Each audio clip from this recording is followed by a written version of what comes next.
Happy December, everyone. I hope you had a wonderful Thanksgiving and getting ready for the next holiday season, which is Christmas and Hanukkah and so much, and New Year's. So for this session, we're going to talk a little bit about the greenery that we see during Christmas time and during the December month.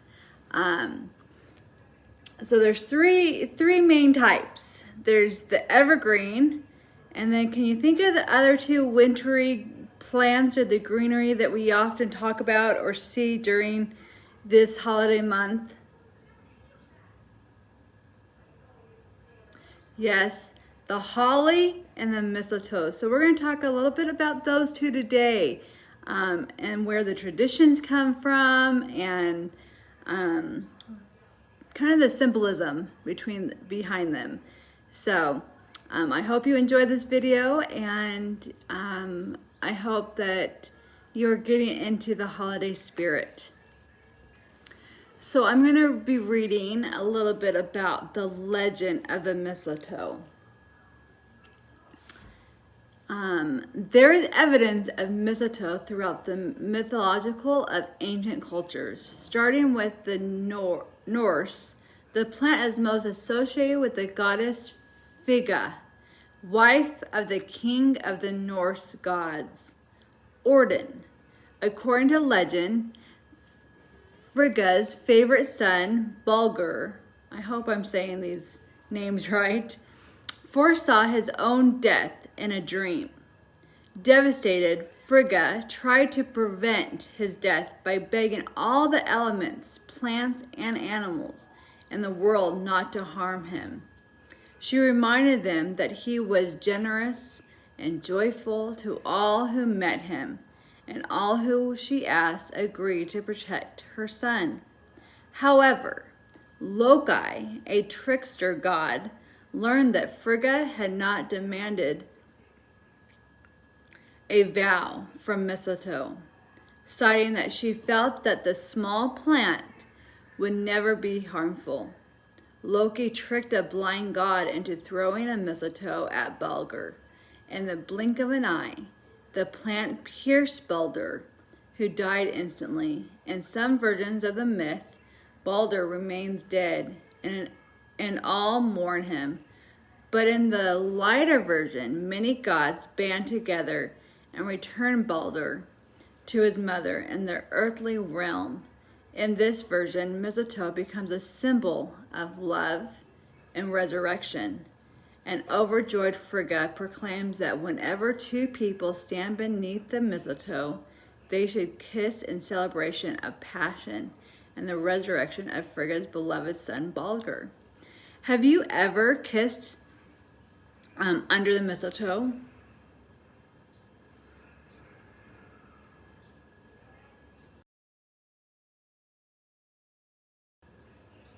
Did you know that that's where the tradition came from, through this mythical story? A little bit more about the tradition of kissing under the mistletoe. The tradition of kissing beneath the mistletoe seems to have been passed on from generation to generation. The custom even made journey across the ocean. American writer Washington Irving traveled to England and wrote about many of the Yuletide traditions that he observed. In his sketchbook, published in 1820, Irving wrote, "The mistletoe is still hung up in farmhouses and kitchens at Christmas, and the young men have the privilege of kissing the girls under it, plucking each time a berry from the bush. When the berries are all plucked, the privilege ceases." Which I didn't know. Did you know that you're supposed to pluck the berry off the mistletoe? And that when all the berries are gone, then that's when you stop kissing under the mistletoe? I did not know that. And then a little bit more about the mistletoe before we talk about the holly. The mistletoe, as we have mentioned, is a romantic plant, right? Because we kiss under the mistletoe. But did you know that it was a parasite?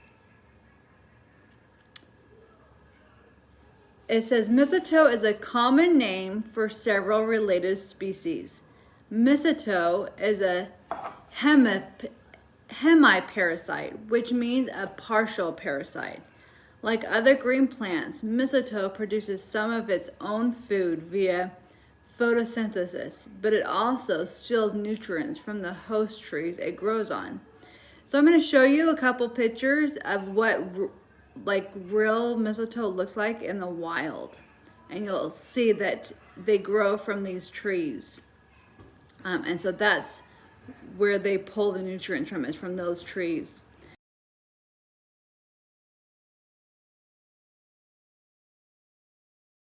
Mistletoe doesn't grow from the ground. The round vine puts up roots high in the crooks of tree branches.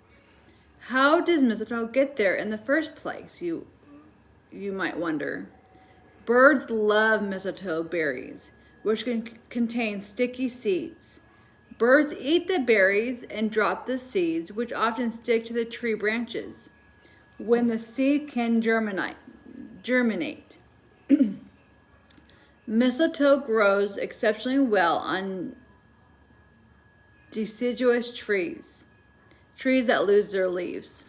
As a mistletoe grows, its roots bury into the host tree branches, spin hunting nutrients. A healthy tree can support some mistletoe without dying or becoming ill, but mistletoe is a parasite, so too much of it can damage a tree.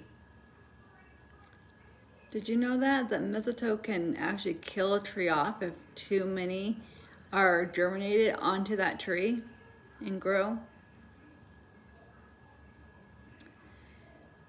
While mistletoe may not help the tree host, it does feed several butterfly species and provides nesting materials for birds. Squirrels and birds also eat mistletoe berries. The berries, which are poisonous to humans, so don't eat berries of live mistletoes, are used in some European cancer medications. Most commercial mistletoe is collected rather than farmed. In the American Southwest and along the southeastern coast, mistletoe can be spotted high up in otherwise bare trees, including oak, willow, maple, apple, and hawthorn. It's interesting that mistletoe is compared to love and to passion and stuff, but then also it kills and it destroys the plant that it grows on. Okay, so a little history and legend about the holly. Holly is another plant that is toxic to people and pets. Its berries are especially problematic, and it can be painful to touch its spiky leaves. Did you know that they had spiky leaves? It's interesting that these two plants, the mistletoe and the holly, are such well-known and well-wanted plants in decorations and stuff, but the live versions of them are quite dangerous and can be harmful to humans. Even though holly is toxic, it is beloved, right? It is one of those well-known traditions in people's homes.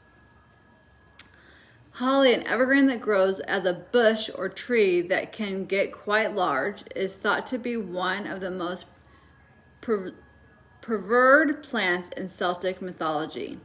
Like the mistletoe, holly has roots in the Roman Saturnalia festival. Early Romans used boughs of holly as gifts for their friends during the celebration. In pagan myths, the holly tree is associated with the Holly King, a mythical figure who rules nature from the summer solstice in June until the winter solstice in December. The Holly King has a brother, the Oak King, and the two battle it out for the affection of the goddess and the right to rule earth for the next half of the year. The Holly King has a familiar look to those who celebrate Christmas. He is usually depicted as an old man with white hair and a long white beard, warm all white clothes, and a crown of holly upon his head. Many writers have written about the battle between the two kings. Although the names are different, the fights between Sir Gawain and the Green Knight, and the tale between Loki and Balder from above versions about the mistletoe of these myths. In this folktale, holly, like mistletoe, symbolizes transformation and rebirth. The Holly King encourages people to make New Year's resolutions, shed their old ways, and embrace change and new ideas. No wonder that holly is used so much during Christmas. If you're familiar or you're not familiar with the symbolism of holly, just by that statement that it symbolizes rebirth and transformation. And don't we do that every end of the year or every December and beginning of January of a new year, where you consider how we want to change or what goals we want to make for the new year. In Japan, they also have a tale about holly. The legend goes that the sun goddess, Amaterasu, that's how you say it, hides in her cave all winter until she can be coaxed out to bring spring back to the world. Uzume, a clown goddess, was in charge of luring the sun goddess back into the world. She did this by trying a beautiful jewel to a holly branch and dancing at the cave mouth, the mouth of the cave.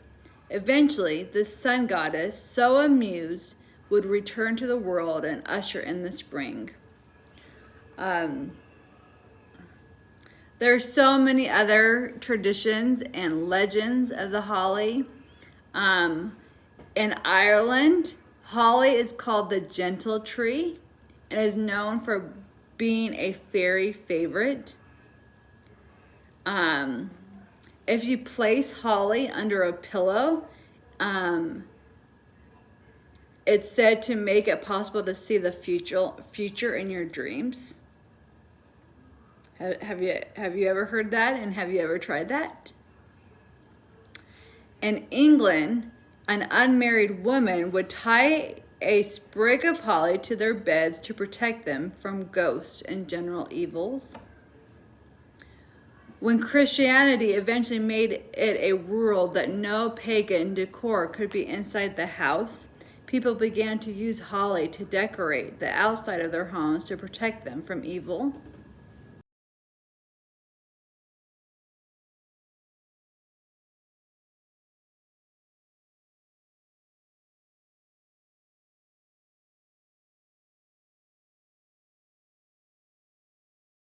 And then in England, it is common to decorate Advent calendars with holly wreaths. It says that there are more than 400 species of holly. It can be found in tropic, subtropic, and temperate zones. So it's a very hardy plant, and one of the only forms of greenery that can survive harsh, frigid winters.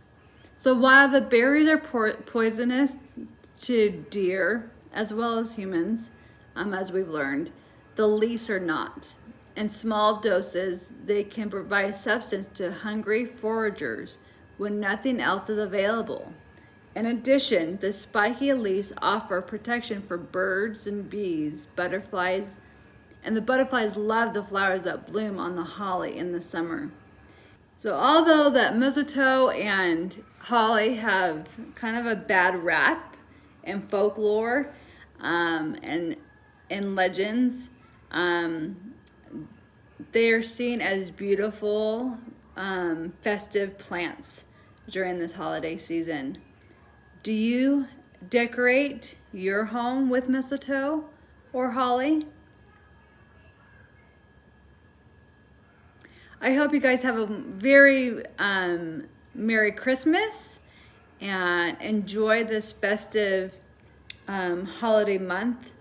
As you can see, I'm getting my home all festive. It just brings so much happiness and joy when you look around and see so many lights and decorations out on people's homes and inside their homes. So I hope you are enjoying this holiday season and have learned a little bit something new about the greenery that is seen often during this holiday month.